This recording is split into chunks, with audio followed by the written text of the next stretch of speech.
नेहमीच्या प्रार्थनेने आपण सेशनची सुरुवात करूया. अखंडमंडलाकारं व्याप्तं येन चराचरं तत्पदं दर्शितं येन तस्मै श्रीगुरवे नमः. गुरुर्ब्रह्मा गुरुर्विष्णु गुरुर्देवो महेश्वरः गुरुः साक्षात् परब्रह्म तस्मै श्रीगुरवे नमः. शास्त्रज्ञं शास्त्रगम्यं च धर्मगम्यं च धार्मिकं निस्सङ्गं सकलाधारं भक्तं स्वात्मरतं तथा वाङ्मिनं शान्तमूर्तिं च भक्तदुःखप्रणाशनम् योगिनं माधवानन्दं सोऽहं रूपं नमाम्यहम्. ओम.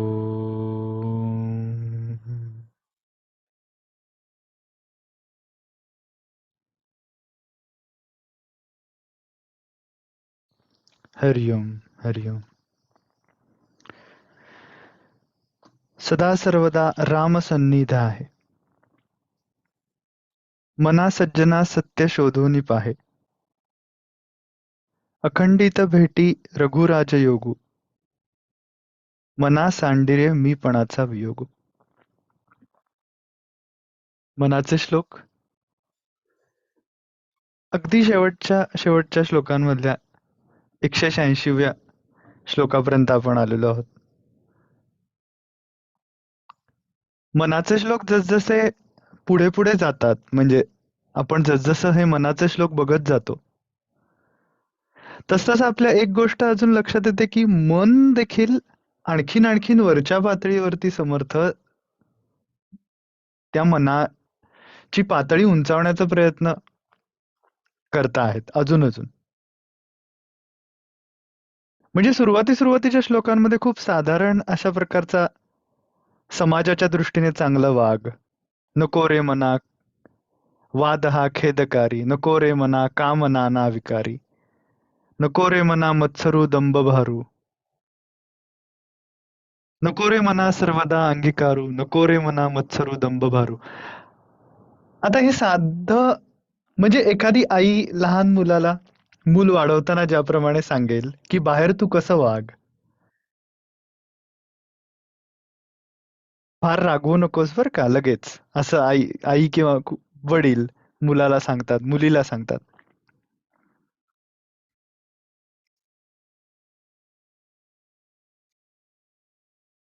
तर त्याप्रमाणे सुरुवातीला हे काही असे उपदेश समर्थांनी मनाच्या श्लोकातून केलेत की जे साधारण व्यक्तिमत्वाच्या पातळीवरती माणसाने चांगलं वागावं. जनी निंद्य ते सर्व सोडून द्यावे, जनी वंद्य ते सर्व भावे करावे. पण हळूहळू त्या मनाला नामाची गोडी समर्थांनी लावायला शिकवली.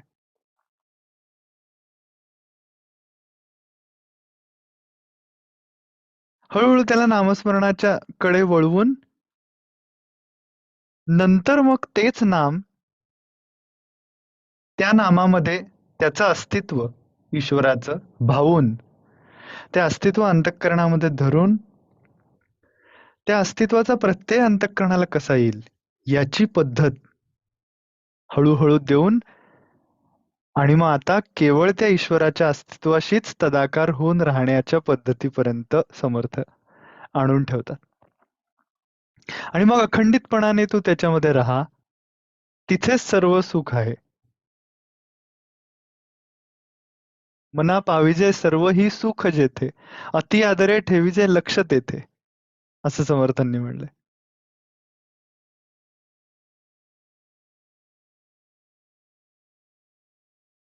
त्यामुळे हळूहळू ते वळवत आपल्याला नुसते ते मनाचे श्लोक एक सलग मनाला उपदेश केलाय असं नाहीये.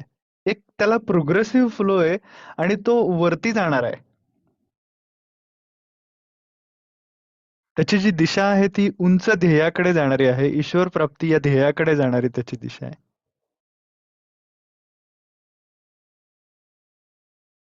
त्यामुळे हा खरं तर एक सगळा मनाचा अभ्यासक्रम आहे. मनाचे श्लोक म्हणजे. हा मनाचा अभ्यासक्रम आहे, की आपण जसं आपल्या शाळेमध्ये पहिली, मग दुसरी, तिसरी टप्प्याटप्प्याने आणखीन अवघड अशा प्रकारची प्रमेय आपल्याला येत जातात. अवघड उदाहरणं गणितातली आपण सोडवत जातो. 10वीचा बोर्डाचा पेपर आणि पहिलीचा शाळेतला परीक्षेचा पेपर यामध्ये फरक असतो. त्याचप्रमाणे मनाच्या श्लोकांमधल्या 200वा श्लोक किंवा 136च्या पुढचे सगळे श्लोक खरं तर आणि पहिल्या 10 मधले श्लोक यामध्ये तो तसा फरक आहे. महत्वाचे सगळेच आहेत.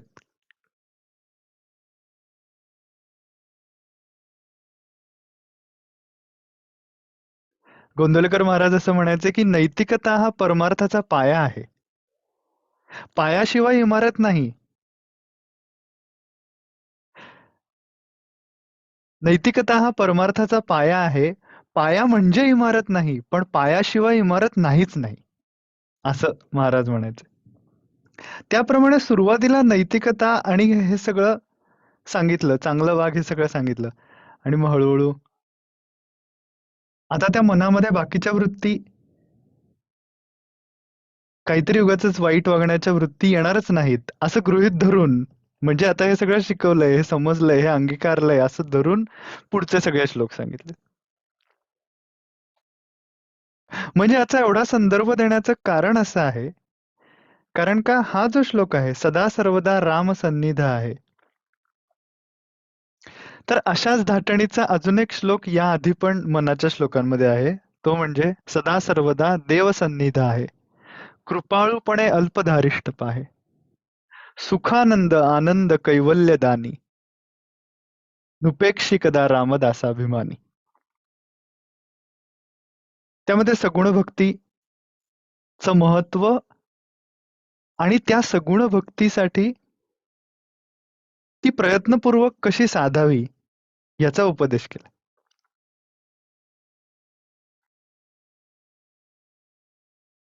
उपाय एक भगवत भक्ती, असं समर्थांनी दासबोधामध्ये तर म्हणलंच आहे. उपाय एक भगवत भक्ती. कशा करता उपाय? तर त्यांनीच आधीच्या ओवीत त्यांनीच प्रश्न विचारलाय आणि त्यांनीच उत्तर दिलंय. म्हणजे असं ते दासबोधामध्ये संवाद स्वरूपात असल्यामुळे प्रश्नही त्यांनीच विचारलेला आहे, की प्रापंचिक हे सुटना, प्रपंची गुंतली वासना, त्यासी उपाय कोण? आणि मग ते पुढे म्हणतात, उपाय एक भगवत भक्ती. जरी ठाकेना विरक्ती, तरी यथानुशक्ती भजन करावे. तीच गोष्ट या आधीच्या श्लोकात सांगितली, सदा सर्वदा देव सन्निध आहे. कृपाळूपणे अल्प धारिष्ट पाय. धारिष्ट म्हणजे मनाचा धीर. असं लगेच वाटेल, कुठे आहे देव, आमच्या आयुष्यात एवढं वाईट घडतंय. आतमध्ये आत्मस्वरूप या रूपाने तो आहे, हे समजून घेऊन धारिष्ट धरणे.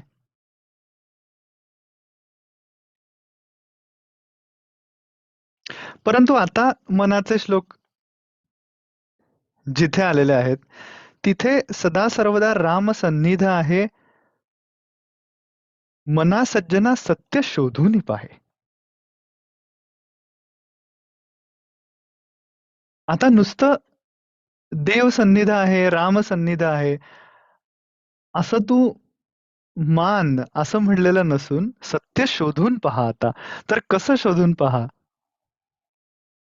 आपल्याच आतमध्ये मस्तकामध्ये अवधान ठेवणे, शांत बसणे आणि नाममंत्रासहित ध्यान करणे. त्याचं अस्तित्व आपल्या आतमध्ये अनुभवणे.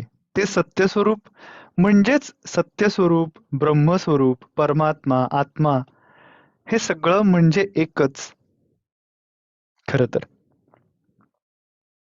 ते म्हणजे आपल्या आतमध्ये असलेलं माझं मूळ स्वरूप म्हणजे स्वस्वरूप. त्या स्वस्वरूपावरती अवधान ठेवणं म्हणजेच सत्य शोधून बघणं. मना सज्जना सत्य शोधून पाहे. म्हणजे नुसतं राम जवळ आहे, देव जवळ आहे असं म्हणत बसू नकोस आता. सत्य शोधून पहा. सदा सर्वदा राम सन्निध आहे. मना सज्जना सत्य शोधून पाहे.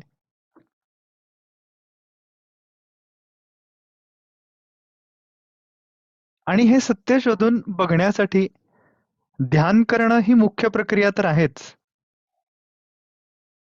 परंतु व्यवहार काळामध्ये ज्यावेळेला असू त्यावेळेला शक्यतो जास्तीत जास्त वेळ मन नामस्मरणात कसं राहील हे बघणं, त्याचा प्रयत्न करणं शक्य असेल तेव्हा. जेवढा काही मोकळा वेळ मिळेल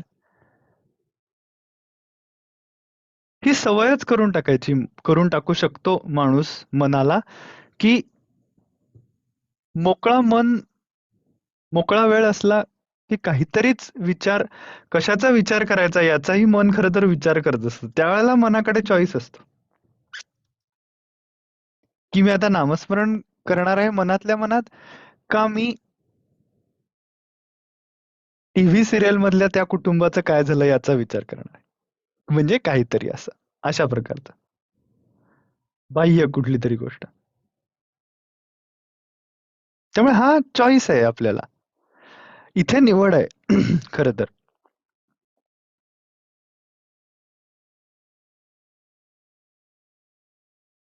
तिथे नामस्मरण ही गोष्ट जास्तीत जास्त काळ, आणि त्यासोबत अजून एक महत्वाची गोष्ट आहे ते म्हणजे एक सत्संग चालू असला पाहिजे. सत्संग म्हणजे प्रत्येक वेळेला एखाद्या साधू पुरुषाच्या जवळ जाऊन राहणे, संतांच्या जवळ जाऊन राहणे, संधी असेल एखाद्याला तर अजिबात गमवू नये. परंतु असं शक्य होत नाही प्रत्येक वेळेला, ती गोष्ट कमी पडते. तर त्या ठिकाणी संतांच्या साहित्याचं म्हणजे त्यांच्या वाङ्मयाचं, त्याचा अभ्यास चालू ठेवणे. थोडा तरी. मी रोज 10 मिनिटं दासबोध वाचेन. रोज 10 मिनिटं ज्ञानेश्वरी वाचेन. मनाच्या श्लोकाचा मी 5 श्लोक रोज वाचेन. हा जो अभ्यास आहे, याच्याने मनाला सत्संग, त्या सत्पुरुषाचा सत्संग घडत असतो. म्हणजे दासबोध, त्याचा अभ्यास करताना समर्थांचा संग घडतो. त्यांची संगत लाभते, मनाला लाभते. ज्ञानेश्वरी वाचताना ज्ञानोबांची संगत लाभते मनाला. तुकाराम गाथेतले अभंग वाचताना तुकाराम महाराजांची संगत लाभते मनाला. हा सत्संग महत्वाचा. त्यामुळे पहिली गोष्ट म्हणजे सत्संग, दुसरी गोष्ट म्हणजे स्वाध्याय. स्वाध्याय म्हणजे चिंतन.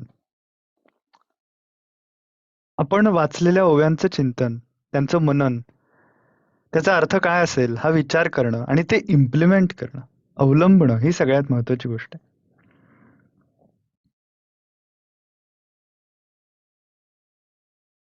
त्यामुळे सत्संग पहिली गोष्ट, दुसरी गोष्ट स्वाध्याय आणि तिसरी गोष्ट म्हणजे साधना. या 3 गोष्टी आपण जर पाळल्या तर हळूहळू हे सत्य शोधून बघण्याची प्रक्रिया, आपण त्या योग्य मार्गावरती राहू, असं समर्थ आपल्याला सांगता आहेत. अखंडित भेटी रघुराज योगू.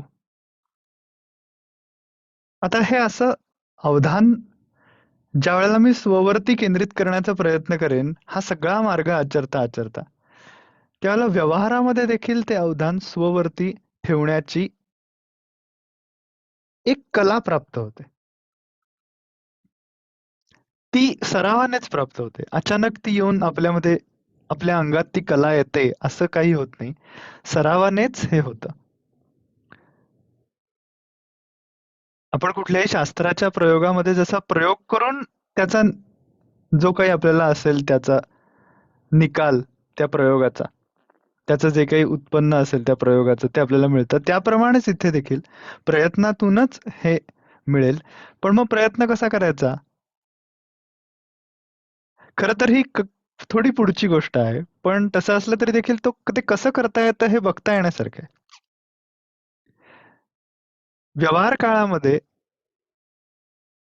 एका बाजूला स्ववर अवधान ठेवून एका एका बाजूला आपला व्यवहार चालू ठेवणे आयुष्यात. म्हणजे रामकृष्ण परमहंसांनी एक हात देवाच्या पायावर ठेवून दुसऱ्या हाताने संसार करा असं म्हणलेलं.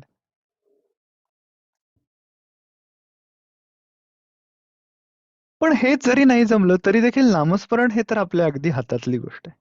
कारण स्ववर अवधान ठेवणं ही गोष्ट कदाचित कठीण वाटू शकते. पण नामस्मरण ही गोष्ट अगदी सहज शक्य आहे, कारण त्याला एक नामाचं मूर्त स्वरूप आहे. श्रीराम श्रीराम श्रीराम असं म्हणत राहिल्याने त्याचा एक पवित्र परिणाम अंतःकरणावरती होतो आणि तोच महत्वाचा आहे.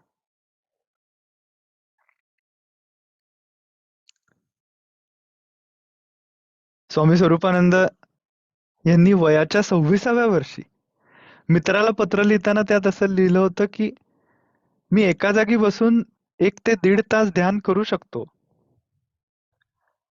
पण व्यवहार काळात व्यवहार चालू असताना एका बाजूला स्ववर अवधान ठेवून दुसऱ्या अवधानाने द्व्य अवधान असं म्हणतात त्याला. दुसऱ्या अवधानाने आपला व्यवहार चालू ठेवणं ही त्यापेक्षा कठीण गोष्ट आहे. असं त्यांनी त्या पत्रात लिहिलंय. म्हणजे किती पूर्वीपासनं हे सगळे संत सत्पुरुष हे किती नेटाने आणि किती कुठल्या वयापासून हे करत होते. याचा हा याचं हे उदाहरण आहे. आपण कुठल्याही वयात असलो तरी देखील आता कळल्यानंतर आपलं सुरुवात करणं हे आपलं कर्तव्य आहे. अखंडित भेटी रघुराज योगू मना सांडिरे मीपणाचा वियोगू. मीपणा याचा अर्थ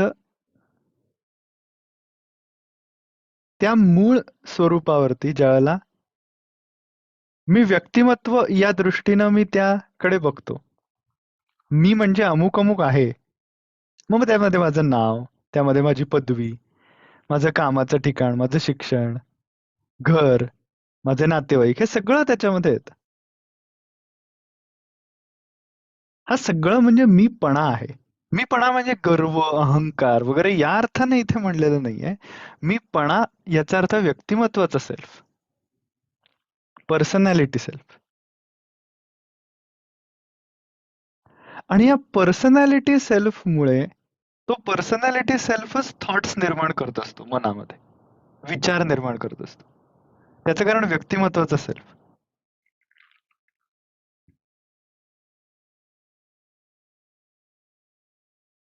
पण मग तो व्यक्तिमत्वाचा सेल्फ घालवायचा कसा?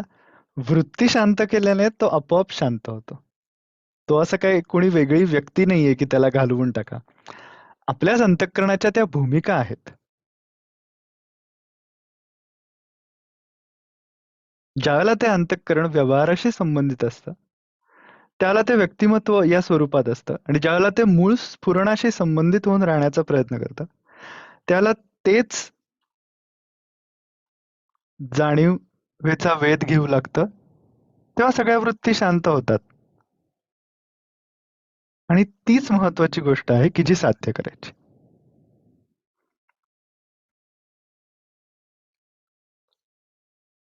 भगवद्गीतेने खूप सुंदर पद्धतीने म्हणले की दुःखाच्या संयोगाचा वियोग म्हणजे योग. आणि त्या योगाचं सुख म्हणजे काय असतं किंवा सुख हेच कशाला म्हणतात, तर ज्ञानेश्वर महाराजांनी फार सुंदर त्याची सुखाचीच व्याख्या त्यांनी फार सुंदर केली.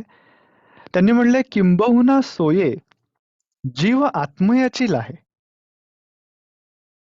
जीव जेव्हा आत्मस्वरूपावरती अवधान ठेवून राहतो, किंबहुना सोये जीव आत्मयाची लाहे, तव जे होये तया नाव सुख.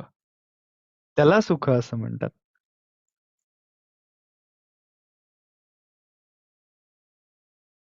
म्हणून त्या अभंगामध्ये जे आहे की सुख पाहता जवा पाडे दुःख पर्वताय वडे. तर ते तिथे सुखचा अर्थ हा आहे, इथे ज्ञानोबांनी जो सांगितलाय तो. किंबहुना सोये जीव आत्मयाची लाहे तव जे होय तया नाव सुख.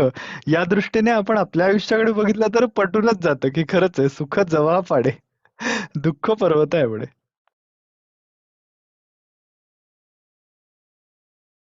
सद्गुरूंच्या चरणी आपण प्रार्थना साधनेसहित करूयात की हे सुख आपल्याला आणखीन आणखीन प्राप्त होवो आणि आपली साधनेमध्ये प्रगती होवो.